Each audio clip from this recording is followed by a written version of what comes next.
वाहला मित्र, अज जे सच्ची गाल कार्यक्रम में पा पवित्र ग्रंथ बाइबल में जा यसाया प्रबोधक जे पुस्तक में जा 35 अध्याय जी शुरुआत कयूं था। हिन अध्याय में उद्धार मेळवेल लोक जो आनंद खुशी मजा इन विषय जणे में आयो है। तो सुनो 35 अध्याय जी पहली कलम।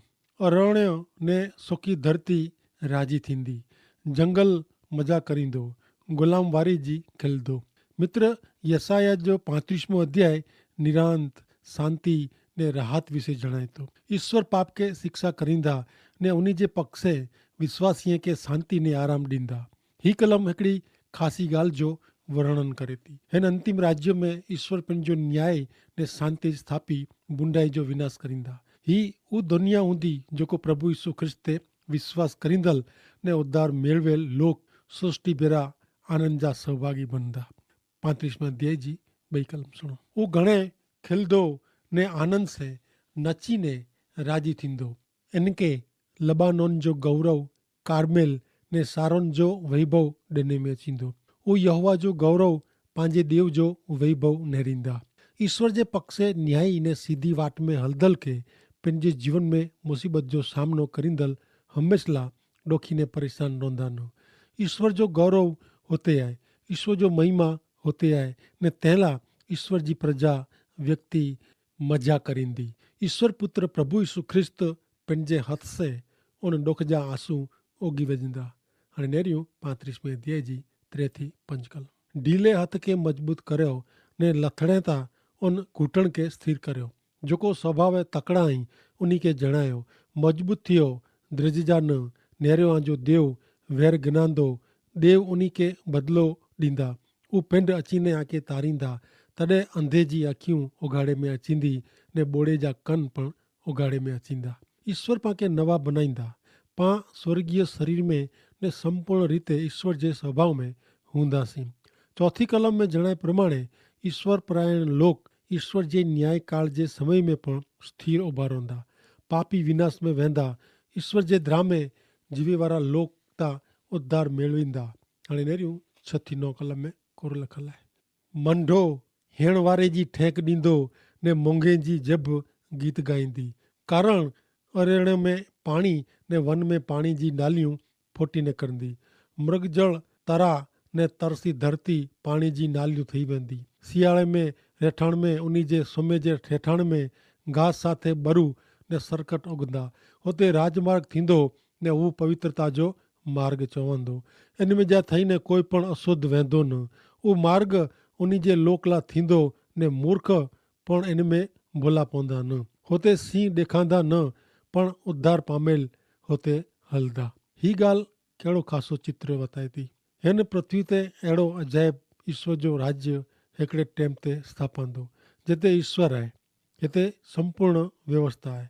35 अध्याय जी 10वीं कलम। यहोवा जा छोड़ायला पाछा अचीने राजी थींदे सियोन पुजंदा ने उन्हीं मथे हमेशा आनंद रहंदो।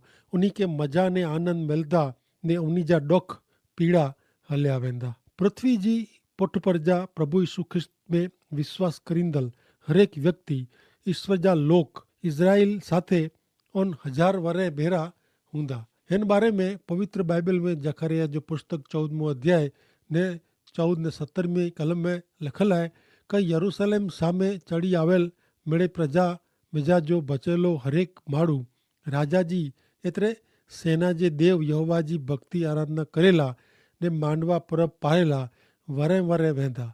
पृथ्वी पर जी प्रजा मिजा जो जेको पंहिंजो राजा एतिरे सेना जो देव यहोवा जी आराधना करेला यरूशलेम नहीं वञे, उन्हीं ते वरसाद अचींदो न। मित्र, ही टाइम अची रहियो आहे।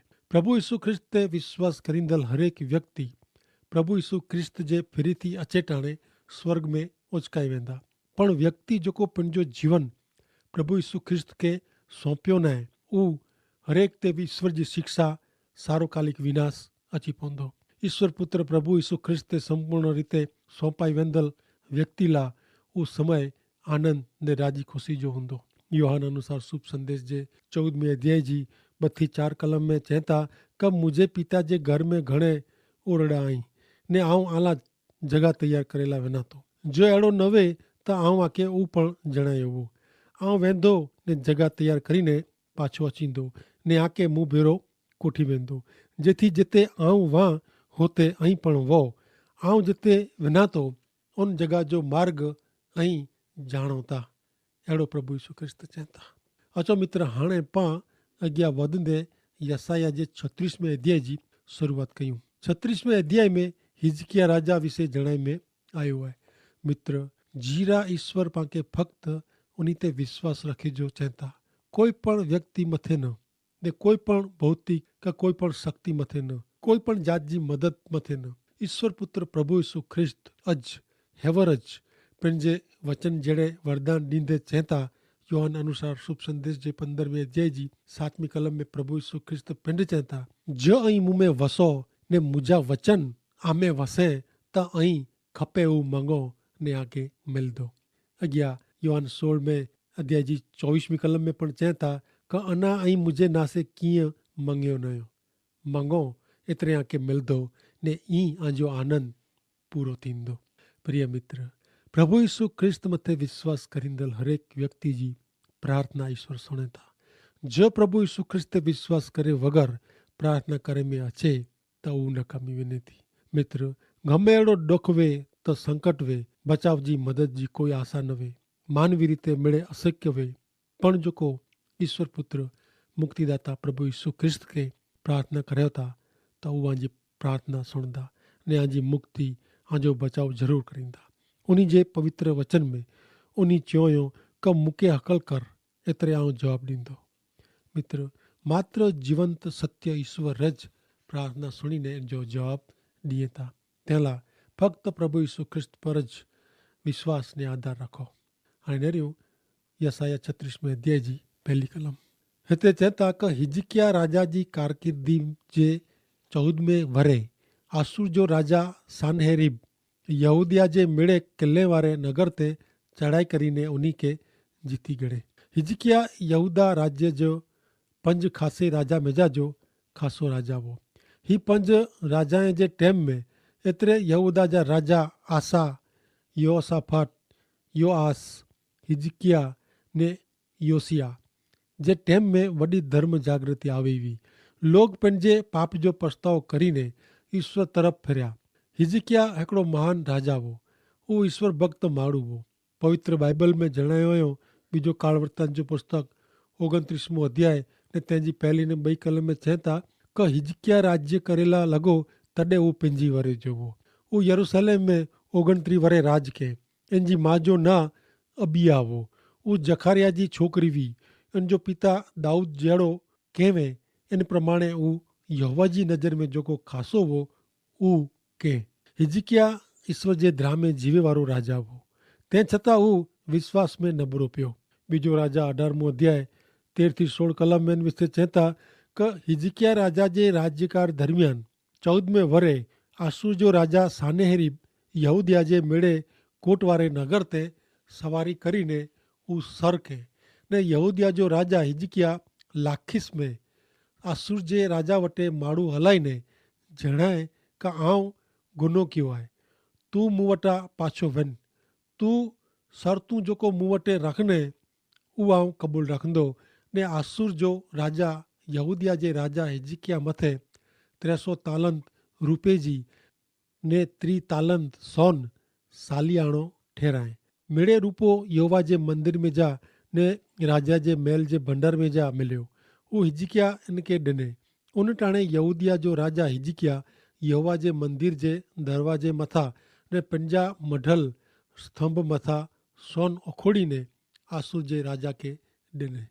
हिजकिया पाप कंहिं ने उहो ईश्वर जे मंदिर में ईश्वर जो भजन करेला जेकी वो उ मिड़े सानेहरीब राजा के सालियाणे में भेंट में ॾेई ॾिने, पण उहो सानेहरीब राजा जे हमले से बची सकियो न। मित्र, मुश्किल के रोकेला पंहिंजी शक्ति, बुद्धि, धन संपत्ति कम में अचे नथा। माण्हू दगाखोर आहे, उहो वचन ॾे थो छतां दगो करे थो। हिजकिया राजा मंदिर में ईश्वर वटे वञी ने ईश्वर के प्रार्थना करे जी ज़रूर हुई। इन जे बदिले उहो मंदिर में जाजी ईश्वर जी संपत्ति से पंहिंजो बचाव करे जो मार्ग सोधे थो। प्रिय मित्र, ईश्वर जे हर एक समय में पोइ उहो आर्थिक मुश्किली वे, मानगी वे, नौकरी के धंधो वे, का पोइ लग्न ने ॿिया कोई निर्णय गिनेजा वे, इन में ऐं कंहिं आधार रखो था। ईश्वर जो वचन अॼु के सम्झण ॾींदे जणाए थो का मूं ते विश्वास रखो।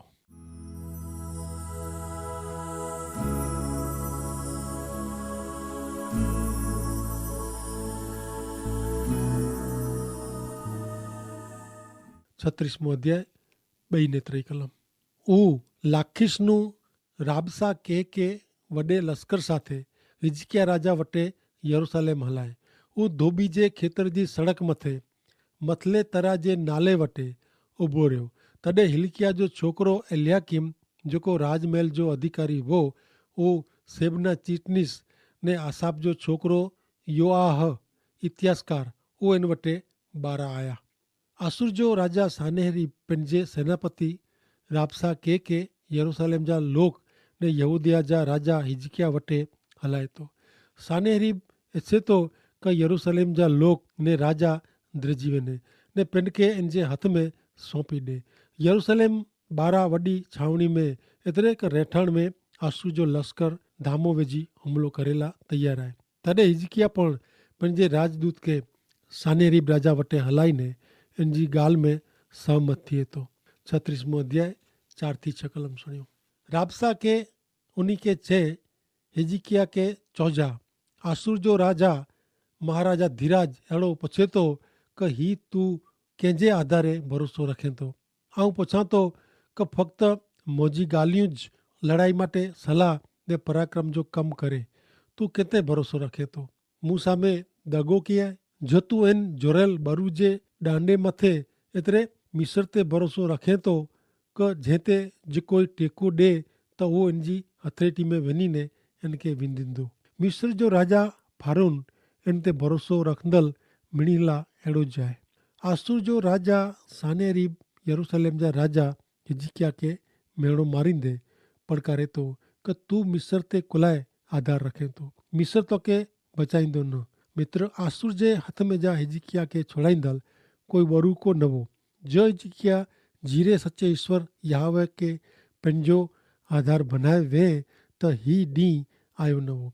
अञा पण एतिरो मोड़ो नाहे थी वियो कि हिजकिया राजा ईश्वर ते विश्वास न रखे। ईश्वर जो वचन जणाए थो कि मिस्र साथे सलाह करींदल खे अफ़सोस।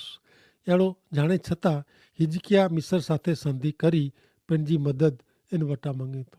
मित्र, अहिड़ो टेम आंजो वे त ऐं कोरो करींदा। कोरो ईश्वर पुत्र प्रभु यीशु ख्रिस्त मथे विश्वास करी उन जी मदद गिंदा कि पोइ माण्हू जी। हाणे नेरियो 36वें अध्याय जी 7वीं कलम। कदाच तूं मूंखे चवंदे कि असांजे देव यहोवा ते असीं भरोसो रखूं था त कोरो उज देव न आहे कि जंहिंजा ऊचा स्थान ने जंहिंजी वेदियूं हिजकिया कढी वधे ने यहूदिया के ने यरूशलेम के चए कि आके हिन वेदी वटि प्रणाम करणा। मित्र, जॾहिं ऐं ईश्वर पुत्र प्रभु यीशु ख्रिस्त ते विश्वास रखीने अॻियां वधो था, ईश्वर न्याय ने सत्य ईश्वर के स्थाने भजे में अचनि था, उन देव देवीअ खे ऐं परियां करियो था, तॾहिं शैतान आके भमाए थो, आके छितरे थो। शैतान ॿई व्यक्ति मार्फते अहिड़ो जणाए थो कि उता तूं प्रभु यीशु ख्रिस्त मथे विश्वास कयो आहे, तंहिं लाइ अहिड़ी हालत आई आहे। मित्र, प्रभु यीशु ख्रिस्त पर जे आंजे विश्वास में अॻियां वधेला पवित्र बाइबल जो वाचन ने इनके आधीन थियणो ज़रूरी आहे। जो ऐं बाइबल जे वचन प्रमाणे जीवन जीवंदा त शैतान हारी वेंदो, भॼी वेंदो। कटोकटी जे टाइम में ज पंहिंजे विश्वास जी मज़बूताई जणाई अचे थी। विश्वास जो माप आख़िरी टाइम में ज थिए थो, सुख में आराम में न। मित्र, प्रभु यीशु ख्रिस्त ते विश्वास करे से शैतान आके ललचाईंदो, छितरींदो, अरे जात जात जा सवाल करीने आजे विश्वास खे डगाइला प्रयत्न करींदो।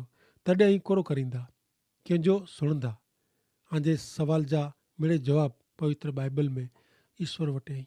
तंहिं लाइ नियमित उहो वाचियो ने इनके आधीन थियो। भले हाणे अॻियां नेरियूं 36वें अध्याय जी 8 થી 10 कलम। त हाणे आउं तोखे 2000 घोड़ा ॾियां, इन ते सवार करींदल माण्हू पूरा पाड़े जी मुंहिंजे धणी आसूर जे राजा भेरो नेकी कर। जो तोसे उहो न बनी सके त तूं रथला ने सवारी ला मिस्र ते भरोसो रखीने मुझे धणी जे हिकिड़े नंबरे सरदार खे किन रीते तूं पाछो फेरवी सघे। हाणे कोरो आऊं यहोवा जी आज्ञा वग़ैरह हिन जॻह जो नाश करेला इन ते चढ़ी आयो आहियां। यहोवा मूंखे चए आहे कि हिन देश ते सवारी करीने देश जो नाश कर। 8 ने 9वीं कलम में आसूर जो सेनापति राबसा के हिजकिया राजा जे राजदूत खे मूर्ख बनायो। हिजकिया ईश्वर जे बदिले मिस्र जी शक्ति ते आधार रखंदो हो। तॾहिं राबसा के इनके जणायो कि हल आऊं तोखे मुंहिंजे लश्कर जी मदद ॾियां।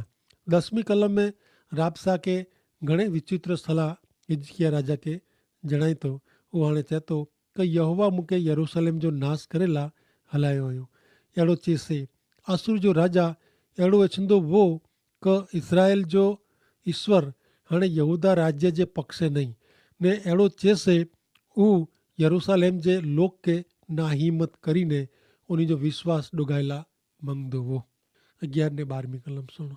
पोइ एलियाकीम सबना ने योहा राबसा के चयो कि कृपा करी ही तोजे चाकर साथी भेरो आरामी भाषा में बोल।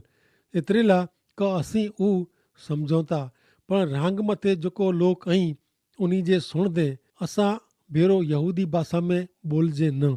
तॾहिं राबसा के उन खे चए कि मुंहिंजो धणी वचन फक्त तोजे धणी के ने तोखे चेला मूंखे हलाया आहे।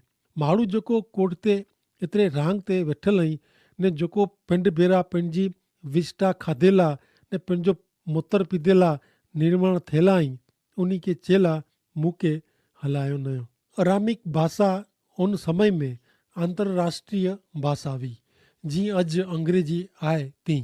हिब्रू भाषा में बोलदल आसूर जा सेनापति राबसा के हिजकिया जो राजदूत फक्त अरामिक भाषा में बोले जो जणाए थो जेथी यरूशलेम जी रांग मथे वेठल यरूशलेम जा सैनिक राबसा के जी ॻाल्हि सम्झी न सके। पण ज दुश्मन नबरी वाट मिली वञे त कोरो थिए। आसूर जो सेनापति राबसा के यरूशलेम जे लोक खे द्रिजाइलाज आयो हो ने तंहिंला ता हू वॾे आवाज़े हिब्रू भाषा में ज ख़राब रीते कुछ जो चालू रखे। हाणे नेरियो 36 अध्याय जी 13-20 कलम। पोइ राबसा के उभो थईने वॾे सार यहूदी भाषा में पोकारीने चए आसूर जे महाराजा धीराज जा वचन सुणो। राजा अहिड़ो चए था हिजकिया नू ऐं छितराजा न एतिरे ला का ऊ आके छुड़ाई सघंदव न। वरी यहोवा पाके ज़रूर छुड़ाईंदा ने ही नगर आसूर जे हथ में वेंदो न। अहिड़ो चईने हिजकिया आ वटा यहोवा ते भरोसो कराए न। आके हिजकिया जो चवणु सुणनु न। एतिरे ला का आसूर जो राजा चए थो कि मूं वटि सलाह करीने मुंहिंजे शरणे अचो ने ज्यां सुधी अची ने देश जेको आजे देश जहिड़ो धन ने द्राक्षा रस ने रोटली ने द्राक्षवाड़ी वारो देश इनमें आके कोठी न वञे ત્યાં સુધી અહીં पिंड पंहिंजे द्राक्ष वेले जी ने पिंड पंहिंजे अंजीर जो फल खेजा ने पिंड पंहिंजे टांके जो पाणी पीजा। ख़बरदार रखे ने यहोवा पाके छोड़ाईंदा। अहिड़ो चईने हिजकिया आके सम्झाए कुरो विदेशी जो कोई पण देव पंहिंजे देश के आसूर जे हथ में जा छोड़ायो आहियो।